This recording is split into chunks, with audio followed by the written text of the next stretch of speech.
Guys, ganito ba yung pusa nyo? Na sobrang kulit. Hindi kami makatulog kasi tinatalunan kami. Hoy, tulog ka na. Kukulong na talaga kita. Dat paggabi kukulong ko eh, no? Ang likot-likot mo. Matulog ka na. Matutulog na. Ay, kape ah. Kape ah. Hindi kami makatulog kasi takbo ka ng takbo. Pinangangagat ka pa.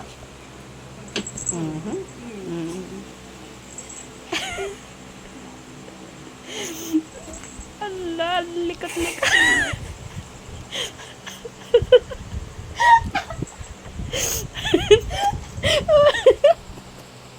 Matutulog na kami. O yan na, ganyan ka lang.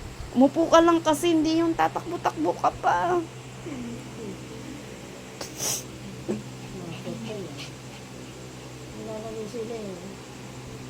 Kasi natulog ng hapon kasi yun, kaya ngayon gising dapat paghapon. Tulog ng hapon, tulog ng mga tao. Pakatulog ng hapon. Hinintay niya, tulog ng tulog mga yan. Kaya gising pa yun. Ano, nangangagat po kasi siya, tapos nangangalmo. Ano dapat gawin? Ano bang dapat gawin, guys? Antok na kami. Kukulong na ba namin to? Para po siya nasasaniban. Isa pa to.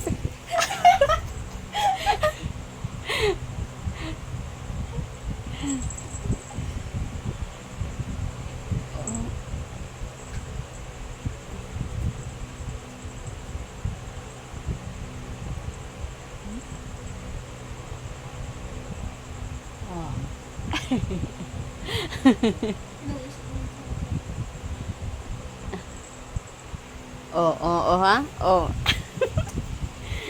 Nangangagat po kasi siya. Nangangalmot. Ang ampon namin. Ko! Ko! Sobrang likot eh. Maligalig eh. May iba namang pusa, hindi naman ganyan. Si Sugar, hindi naman ganyan.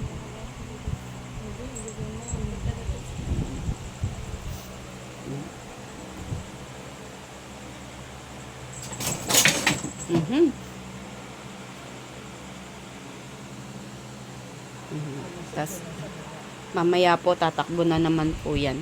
Papunta dito.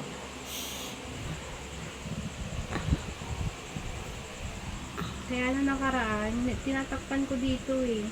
Hindi siya agad.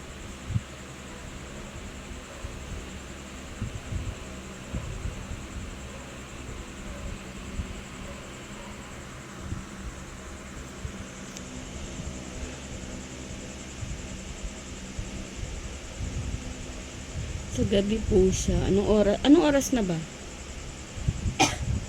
Alas 12. Alas 12 na po. Parang siya, ngayon pa lang ang gising niya. Call center. Ito kasi siya nakakapuntang sulok eh. Tinatakbuhan kasi kami pati mukha eh.